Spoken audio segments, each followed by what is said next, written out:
Olá, pessoal! Estamos de volta aqui para iniciarmos um novo assunto chamado remissão. Em aulas anteriores, nós analisamos algumas formas extintivas das obrigações. Falamos, por exemplo, no pagamento em consignação. Estão lembrados? É quando o devedor deposita judicialmente ou em estabelecimento bancário o objeto devido, sobretudo nos casos em que se manifesta a recusa do credor em receber o pagamento. Além do pagamento em consignação, nós também falamos do pagamento com subrogação. E pagamento com subrogação acontece quando um terceiro, ao adimplir o débito alheio, se substitui na posição de credor. Então, o terceiro assume a posição de credor após pagar dívida de outrem, tendo aqui a manifestação do pagamento com subrogação. Na sequência, analisamos a imputação do pagamento. Imputação de pagamento que se manifesta quando uma mesma pessoa, obrigada por várias dívidas perante um mesmo credor, indica qual dos débitos vai pagar primeiro, imputando assim o pagamento na relação jurídica que desejar primeiro solver. Depois falamos em dação em pagamento. E a dação em pagamento manifestando-se quando o devedor satisfaz prestação diversa da que era devida, obtendo, para tanto, a anuência do credor. Então, se o devedor paga, entregando um objeto diferente daquele que era devido, fala-se aqui em dação em pagamento. Depois falamos sobre compensação. E a compensação acontece pelo encontro de dois créditos recíprocos entre as mesmas partes. Se as mesmas partes, portanto, têm créditos recíprocos entre si, se uma delas tem um crédito perante outra e a segunda um crédito perante a primeira, os dois créditos se extinguem até onde se compensarem. Já a outra forma de extinção das obrigações é a novação. E a novação acontece quando as partes criam uma nova relação jurídica com o objetivo de substituir e extinguir uma relação anterior. Então, criando-se um novo vínculo para tomar o lugar de um vínculo primitivo, teremos aqui a figura da novação. E, finalmente, falamos sobre confusão, né? Que longe de ser balbúrdia, desentendimento, confusão acontece quando na mesma pessoa concentram-se as qualidades de credor e devedor. Então, quando o mesmo sujeito passa a se tornar credor e devedor de si próprio, fala-se aqui em confusão. E na aula de hoje vamos finalizar todas as formas de extinção das obrigações com o tema remissão. Pessoal, remissão, tanto na acepção jurídica como na religiosa, significa perdão. Quem reza o Pai Nosso sabe disso. A remissão dos pecados, ou seja, o perdão dos pecados cometidos pelo orante. No direito civil, remissão é o perdão de uma dívida. Então, se eu tenho uma dívida perante uma pessoa e essa pessoa me perdoa, me concede uma remissão, significa dizer que a dívida se extingue. Então, a remissão aparece aqui também como uma causa extintiva de obrigação. Vamos ao conceito?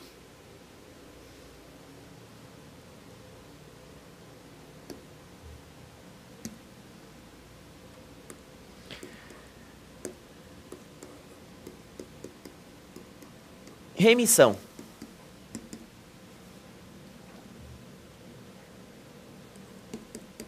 é a extinção da obrigação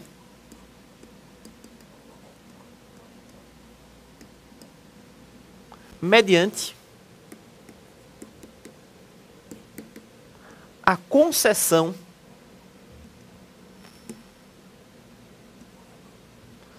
do perdão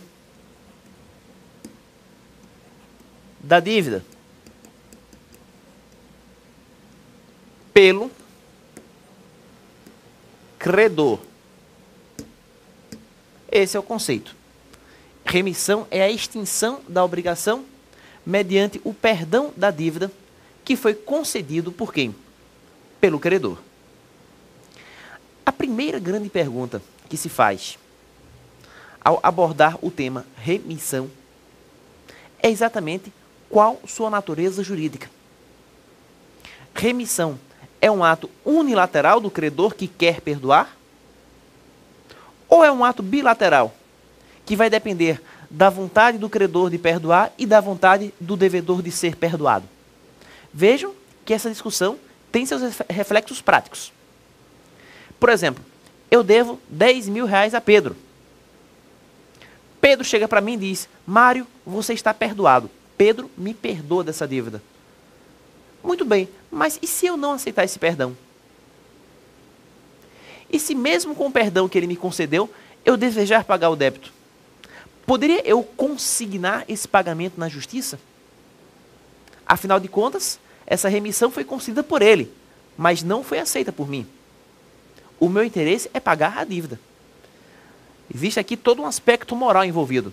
Eu não quero que a sociedade saiba que eu fui perdoado, que eu deixei de pagar. Pelo contrário, eu sou homem de pagar as dívidas que eu assumo.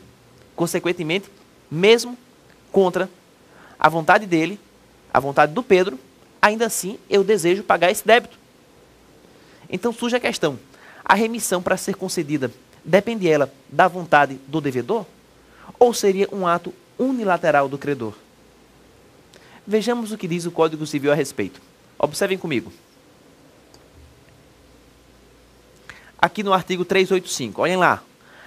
A remissão da dívida aceita pelo devedor extingue a obrigação, mas sem prejuízo de terceiro. Aqui na segunda parte, a remissão da dívida aceita pelo devedor. Vejam vocês. No momento em que o devedor dá sua anuência, dá sua aceitação, no momento em que ele aceita a remissão, aí sim, a remissão se perfaz. Então, de acordo com o artigo, para que a remissão se perfaça, é preciso que o devedor a aceite. A conclusão que se extrai é que se o devedor não aceitar a remissão, ele pode sim consignar o pagamento em juízo. O devedor tem esse direito, pessoal, de depositar o valor judicialmente, caso não concorde com a remissão que lhe foi concedida. Então a remissão é assim um ato bilateral, condicionado à vontade do credor de perdoar e do devedor de ser perdoado. E uma ressalva interessante que a lei faz nesse mesmo artigo 385 é que a remissão não pode prejudicar terceiro. A remissão é dada, muito bem, porém sem prejuízo a terceiro. Então, se do ato de perdoar um débito, terceiros venham a ser prejudicados, aquela remissão pode ser impugnada. Mas talvez essa frase, esse raciocínio, cause uma certa estranheza. Talvez vocês aí do outro lado da telinha estejam se perguntando: mas Mário, como é que uma pessoa perdoando uma dívida vai prejudicar terceiros? Vamos supor o seguinte exemplo. Acompanhe aqui comigo.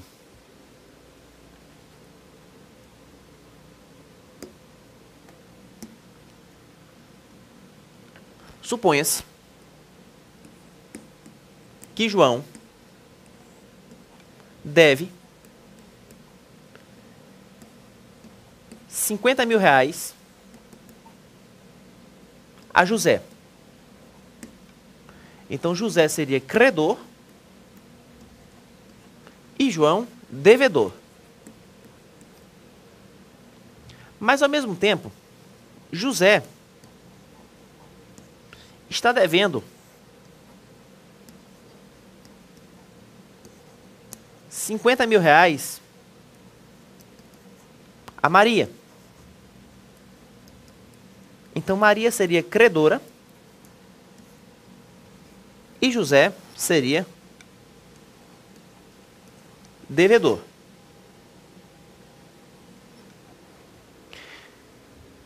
Então, nós temos aqui duas relações jurídicas. Na primeira, João deve 50 mil a José. E na segunda, José deve 50 mil a Maria. Então, trocando em miúdos, na primeira relação, José é credor de João de R$ 50.000, concordam? O que é que José vai fazer com esses R$ 50.000 que vai receber? Pagar a dívida dele perante Maria. Afinal, José está devendo 50 mil a Maria. Então, com os 50 mil que José recebe de João, ele paga a Maria. Vamos imaginar que José não tenha nenhum outro patrimônio a não ser aquele crédito, aquele valor a receber de João. Suponha-se que a conta bancária de José esteja zerada. Portanto, o único patrimônio de relevo de João, aliás, de José, é exatamente aquele crédito de R$ 50.000 que ele tem a receber de João. É isso, portanto, que interessa dentro do seu patrimônio. E com os 50 mil que ele vai receber de João, ele pagará a Maria. Aí eis que acontece, observem lá, que José oferece uma remissão a João. E João aceita. A partir do momento em que José concede remissão a João e João aceita essa remissão, José vai ficar sem o dinheiro para pagar Maria. Como é que José agora vai fazer R$ 50.000? R$ 50.000 não caem do céu. E aqueles R$ 50.000 que ele iria receber de João foram extintos. Por quê? Porque ele perdoou João do débito e João aceitou o perdão. Consequentemente, José já não tem mais dinheiro para pagar Maria. Então, essa remissão que José deu a João terminou prejudicando quem? Maria, que não vai ter mais como cobrar de José. Estão percebendo? Então, para que a remissão aconteça, é preciso que não decorra prejuízo a terceiros. Essa é a ressalva feita pelo artigo 385. Você pode perdoar os seus devedores? Pode, desde que este perdão não retire o seu patrimônio necessário para pagar a quem você está devendo. Então, se o autor da remissão, se aquele que concede o perdão, perdoa, e com isto perde os ativos necessários para pagar suas dívidas próprias perante terceiros, essa remissão não terá validade. É uma verdadeira fraude. Consequentemente, a remissão ela só pode ser dada desde que não prejudique terceiros. É a lógica do artigo 385 do Código Civil. Passemos agora ao próximo artigo.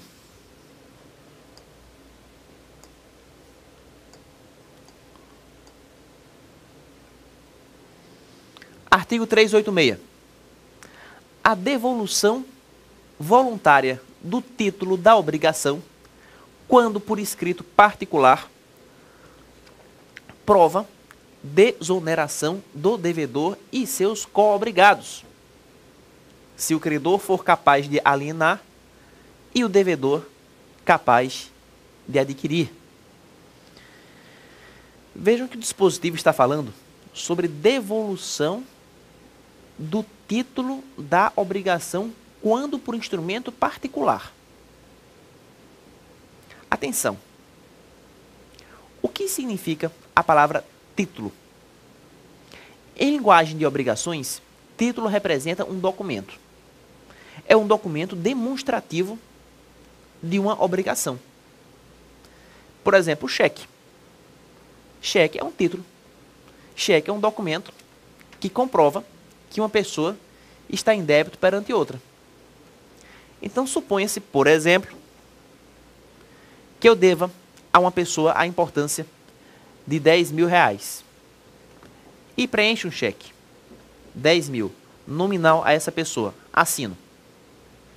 e entrego o cheque a ela em pagamento da dívida. Ao entregar aquele cheque em pagamento, portanto, na minha concepção, a obrigação foi extinta. Eu paguei o débito. Eis que esta pessoa, a quem eu devia os 10 mil e a quem eu entreguei o cheque, essa pessoa vai à minha casa e diz: Mário, toma o seu cheque de volta. Gente, se a pessoa a quem eu devia, a quem eu paguei, vem até a minha casa e me devolve o cheque, o que é que ela está fazendo? Está perdoando a dívida. A devolução do título da obrigação equivale à remissão da dívida. E se outras pessoas estavam devendo junto a mim, através daquela mesma importância, através daquele mesmo cheque que foi dado para quitar a nós todos, todos nós fomos perdoados. Se, por exemplo, eu e mais 2 amigos estávamos devendo 10 mil reais a essa pessoa, preenchemos o cheque, eu assinei e entreguei a pessoa a quem nós devíamos, e essa pessoa vem até minha casa devolver o cheque, é porque tanto eu como meus amigos estamos perdoados. A ideia é essa, pessoal, que a devolução do título equivale a uma forma tácita de remissão. É uma remissão tácita. Não houve uma declaração literal: estou perdoando fulano e beltrano. Não. Mas simplesmente, ao se devolver o título, o perdão tacitamente está acontecendo. E está acontecendo tanto em relação ao devedor principal, como também aos seus respectivos co-obrigados. Agora percebam, para que a devolução do título possa equivaler a uma forma peculiar de remissão tácita, é preciso que esse título esteja consubstanciado através de instrumento particular. Somente os títulos consubstanciados por instrumento particular é que, ao serem devolvidos, vão gerar a remissão tácita. Observem bem o que diz o artigo. A devolução voluntária do título, quando por escrito particular.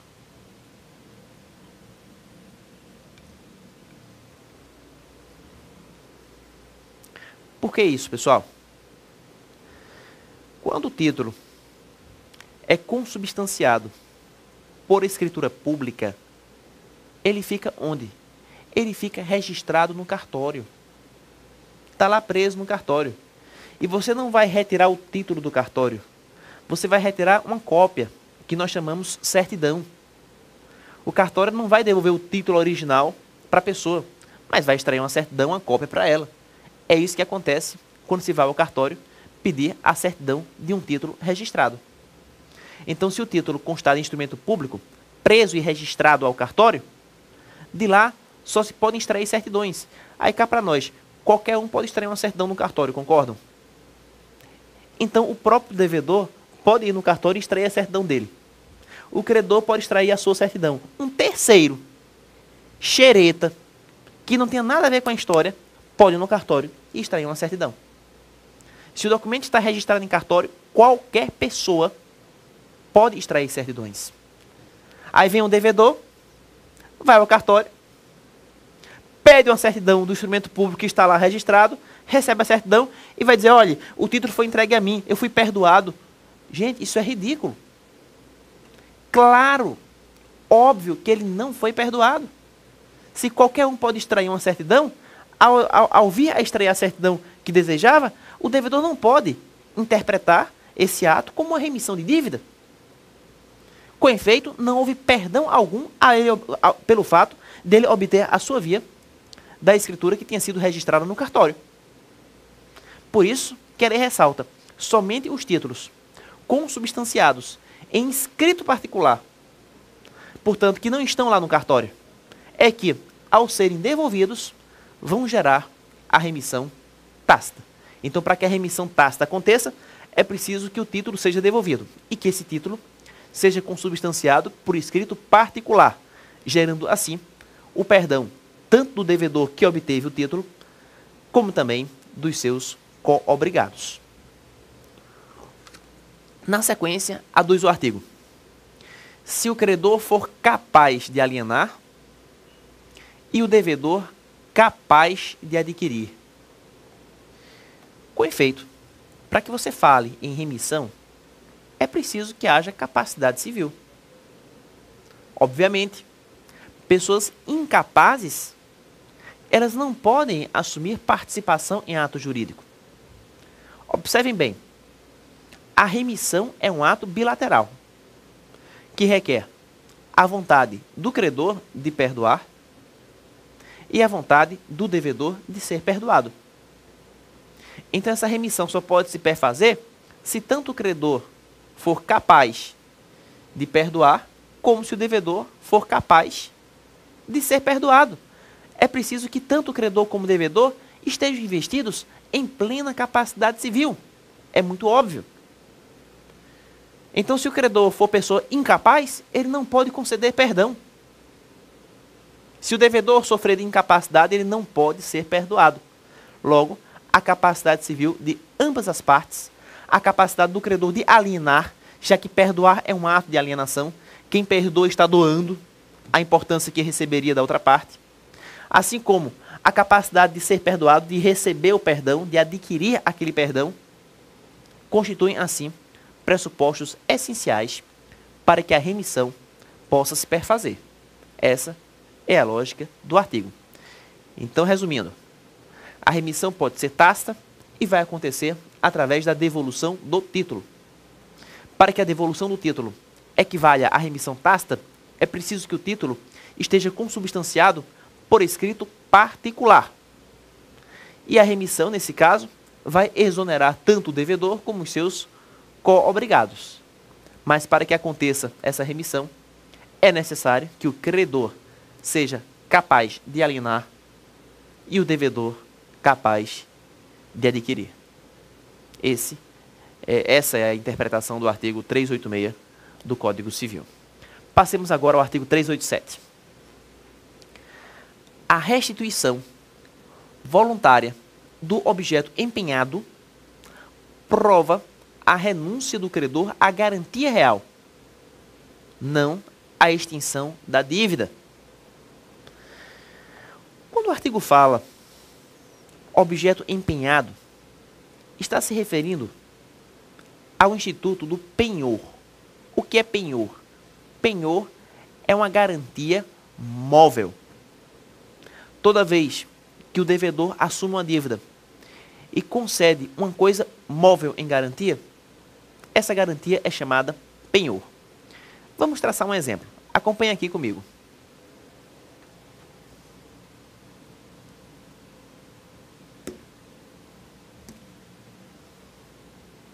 João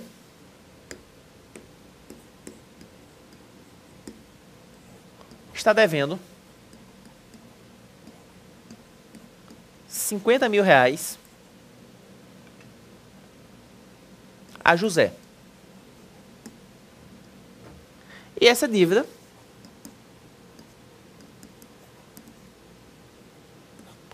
é garantida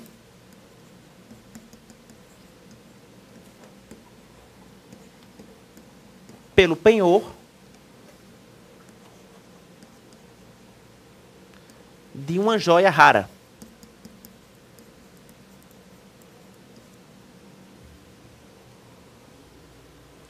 Então, para garantir essa dívida, João pegou uma joia rara, uma joia de família, e deu como garantia a José. Para que serve essa garantia, pessoal? Muito simples.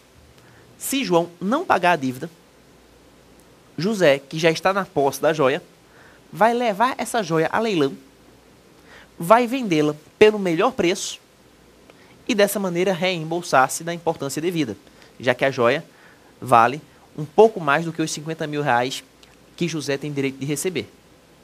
Estão percebendo? Então a ideia é essa. A joia foi dada não para pagar o débito, e sim para garantir o pagamento. Por quê? Porque se o débito não for pago, o credor, no caso José, leva a joia à asta pública e dessa maneira ele consegue se reembolsar. Eis que Um belo dia, João procura José e diz: José, eu preciso urgentemente dessa joia. Amanhã vai ser o casamento da minha filha e eu quero que ela use a joia quando for entrar na igreja. Depois eu lhe devolvo, mas você poderia ceder essa joia só para minha filha usar? E José, sensibilizado com a situação, permite que João passe uma noite com essa joia. Apenas uma noite. Observem bem.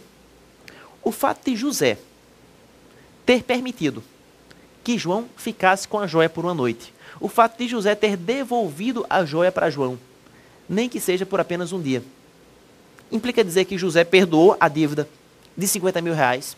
Claro que não. O que é que a dívida de 50 mil reais tem a ver com aquela devolução temporária que foi feita da joia para que João cedesse a sua filha? A ideia, pessoal, é que a joia não representa o débito. A joia representa a garantia. E na hora em que José restitui a garantia a João, ele está abdicando da garantia, mas não do seu crédito. O crédito de 50 mil reais que José tem perante João permanece. Vejam lá o artigo. A restituição voluntária do objeto empenhado prova renúncia do credor à garantia. Está aqui, ó. Renúncia do credor à garantia, mas não a extinção da dívida.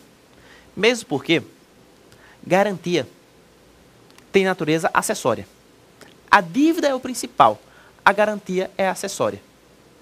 Então, se o credor abre mão da garantia, ainda que temporariamente, a dívida permanece. Afinal de contas, a extinção do acessório não elimina o principal. O principal continua no canto dele, intacto, sem ser atingido pela liberação do acessório. Esta é a lógica do artigo. Próximo artigo, 388. Olhem lá. A remissão concedida a um dos codevedores extingue a dívida na parte a ele correspondente, de modo que, ainda reservando o credor a solidariedade contra os outros, já lhes não pode cobrar o débito sem dedução da parte remitida. Vejam vocês, o artigo está misturando remissão com solidariedade, procurando investigar as consequências da remissão concedida a um devedor solidário. Vamos analisar aqui um exemplo? Acompanhem comigo.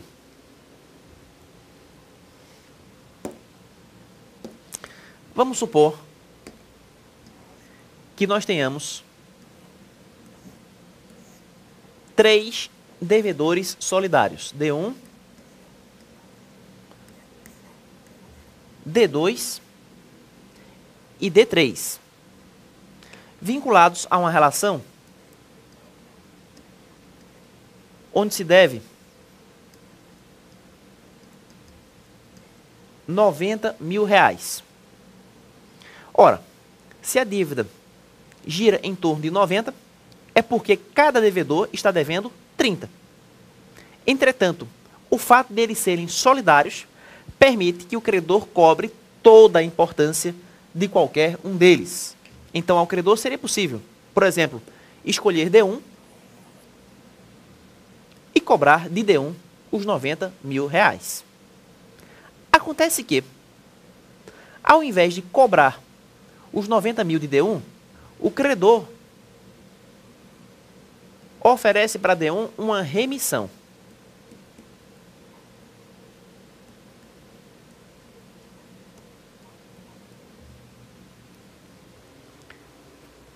Esse credor é bonzinho. Ele é generoso. Está chegando o Natal e ele quer contemplar D1 com esse presente. Então o credor perdoa D1 do débito. A pergunta é: essa remissão que foi concedida pelo credor a D1, ela vai extinguir a solidariedade dos outros? Claro que não. A remissão conferida a um dos devedores não extingue a solidariedade quanto aos demais. A solidariedade, portanto, ela vai permanecer em face de D2 e de D3. Apenas D1 foi perdoado. D2 e D3, por sua vez, continuam devendo. Essa é a lógica do artigo. Mas aí eu pergunto, qual seria o montante do débito devido por D2 e D3? Voltemos lá ao exemplo. A matemática aqui ajuda. Olha, quando D1 foi perdoado, a sua cota parte foi retirada da obrigação. Afinal, não se perdoa apenas o pecador, perdoa-se também o seu pecado. Então, o que D1 devia foi retirado do total do débito. Então, o débito, consequentemente, ele sofre uma redução. De 90 mil, ele baixa para 60. E qual a razão disso? Exatamente a remissão que D1 recebeu, gerando assim um decréscimo do montante, que era 90, e passa a ser de 60 mil reais. Então, embora o D2 e o D3 continuem presos à relação solidária, o valor do débito vai sofrer a dedução da parte que foi perdoada, da parte correspondente a D1. Observe o artigo 388 novamente. A remissão concedida a um dos codevedores extingue a dívida na parte a ele correspondente, de modo que, ainda reservando o credor a solidariedade contra os outros, já lhes não pode cobrar o débito sem dedução da parte remitida. Embora o credor mantenha a solidariedade com relação aos outros, ele não pode cobrar o débito dos outros sem dedução da parte remitida. Então, na hora em que ele vai cobrar de D2 e de D3, ele tem que fazer a dedução. Ele tem que dar esse desconto da parte correspondente a D1. Essa é a leitura do artigo 388 do Código Civil. Gente, encerramos por aqui nossa aula. Um forte abraço a todos, bons estudos e até o nosso próximo encontro.